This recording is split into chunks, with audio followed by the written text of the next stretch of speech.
साथियों नमस्कार, मैं अखिलेश यादव आप सभी भाई बहनों का तहे दिल से स्वागत, अभिनंदन और वंदन करता हूं। आज इस वीडियो के माध्यम से दो महत्वपूर्ण बिंदुओं पर हम चर्चा करेंगे।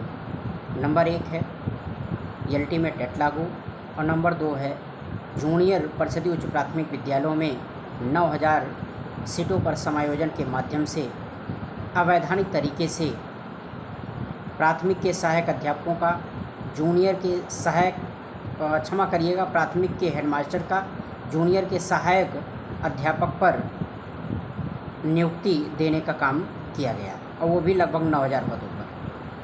तो पहले बिंदु पर हम आते हैं। हमारा जो पहला बिंदु है एलटी में टेट लागू होने से सबसे ज़्यादा फ़ायदा टेट डिग्री धारक भाई बहनों का होगा और इस चीज़ को आप लोग नहीं समझ पा रहे हैं। मित्रों, मैं आपको बताते चलूं कि यदि वर्तमान में जो वैकेंसी आने वाली है लोक सेवा आयोग के द्वारा लगभग 7.5 से अधिक पदों पर एलटी की वैकेंसी, यदि एलटी में टेट लागू होता है, आपको ये मालूम होगा कि विभाग लागू नहीं करेगा। इसके लिए हम पूरी तरह से संघर्ष कर रहे हैं। इसके लागू होने से सबसे बड़ा फ़ायदा बीएड टेट डिग्री धारकों का होगा। फाइटिंग कम होगी, नियुक्ति आसान होगी। वो कैसे? आप सपोज कर लीजिए कि पूरे उत्तर प्रदेश में लगभग 3.5 से 4 लाख टेट डिग्री धारक हैं जो उच्च प्राथमिक टेट पास हैं। इसमें गणित और विज्ञान दोनों आते हैं।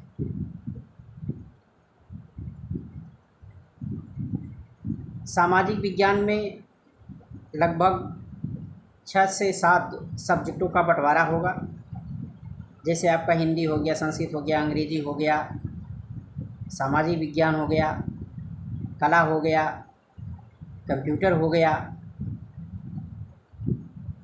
हमने जो आंकड़ा निकाला है लगभग एक सब्जेक्ट में 35 से 40 हज़ार फॉर्म पढ़ेंगे। ऐसी दशा में फाइटिंग आपकी कम होगी और नियुक्ति प्रक्रिया जो है पहले की अपेक्षा आसान हो जाएगी। इससे आप लोगों से मेरी अपील है कि जो मुहिम हमारे द्वारा चलाया जा रहा है, आप इस मुहिम में हमारा साथ दीजिए और इस वीडियो को ज़्यादा से ज़्यादा बीएड टेट डिग्री धारक भाई बहनों के पास शेयर करें। दूसरी महत्वपूर्ण बात है परिषदीय उच्च प्राथमिक विद्यालयों में आपने देखा कि सरकार प्रमोशन तो नहीं कर पा रही है, लेकिन परिषदीय उच्च प्राथमिक विद्यालयों में किस तरह से नए सिरे से बैकडोर के माध्यम से नियुक्तियां की जाएं, उसके संबंध में सरकार 23/5/2016 को एक लेटर जारी करती है स्वैच्छिक समायोजन स्थानांतरण के माध्यम से। आप लोगों ने देखा कि एक लंबी चौड़ी लिस्ट हेडमास्टरों की जारी की गई, जिसमें लगभग बताया जा रहा है 9000 प्राथमिक विद्यालय के हेडमास्टर जो परिषदीय उच्च प्राथमिक विद्यालयों में सहायक अध्यापकों के पद पर स्थानांतरण के माध्यम से समायोजन किया जा रहा है। आज उनको विद्यालय में नियुक्ति भी दे दी गई। ये पूरे के पूरे 9000 पद अगर बेसिक शिक्षा नियमावली 1981 के रूल के मुताबिक हम देखें तो इसमें लगभग 4500 पद उन समस्त बीएड भाई बहनों को सीधी भर्ती के माध्यम से मिलना चाहिए। हमने पूरे प्रदेश में प्रमोशन को रोकवाने का काम किया और 50% सीधी भर्ती प्रक्रिया बहाल हो। कुछ भाई बहनों ने कंधे से कंधा मिला करके चलने का साथ दिया। हमने पूरी नियमावली को चैलेंज किया। सरकार काउंटर नहीं दे रही है, लेकिन सरकार फिर भी जो है अवैधानिक तरीके से एनसीटीई की गाइडलाइंस 12 नवंबर 2014 की अवहेलना करते हुए लगभग 9000 सीटों पर प्राथमिक के हेडमास्टर का परिषदीय उच्च प्राथमिक विद्यालयों में समायोजन कर दिया जाता है, जो पूरी तरह से गलत है। साथियों, अगर आज आप मूक बधिर बनकर बैठे हैं तो ये उत्तर प्रदेश की सरकार इसी तरह से नए नए तरीके से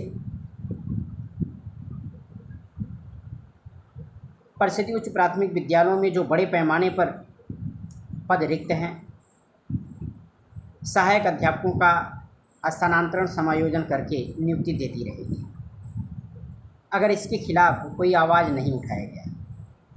सरकार को ये मालूम है, सरकार के बेसिक शिक्षा विभाग के सचिव को भी ये मालूम है, और आप सभी भाई बहन ये जानते हैं कि जब तक पूरी बेसिक शिक्षा नियमावली 1981 के रूल 5B के 3-4 और 5B के 5-6 चैलेंज हैं, तो ऐसी दशा में सरकार न तो समायोजन कर सकती है परिषदीय उच्च प्राथमिक विद्यालयों में और न ही प्रमोशन। सरकार प्रमोशन तो नहीं कर पा रही है, लेकिन समायोजन के माध्यम से पदों को भरे जाने का जो नंगा नाच किया जा रहा है वो पूरी तरह से गलत है। इसका सबसे बड़ा दोष उत्तर प्रदेश के उन तमाम बीएड भाई बहनों का है जो पूरी तरह से निष्क्रिय बने हुए हैं और हमारे कहने पर भी वो जाग नहीं रहे हैं। अगर वास्तव में आप बीएड करके अपने आप को इस वर्तमान की सरकार से ठगा महसूस कर रहे हैं तो न्यायालय आपके साथ है। आप न्यायालय में लड़ाई लड़ करके जो उत्तर प्रदेश सरकार द्वारा 9000 सीटों पर समायोजन किया गया है उसमें से आप 50% भर्ती सीधी भर्ती हेतु कोर्ट से गुहार लगाई जा सकती है। इन्हीं शब्दों के साथ हम आप सभी से पुनः अपील करते हैं कि आप जागते रहिए और इस समायोजन के खिलाफ हमारा साथ दें। धन्यवाद।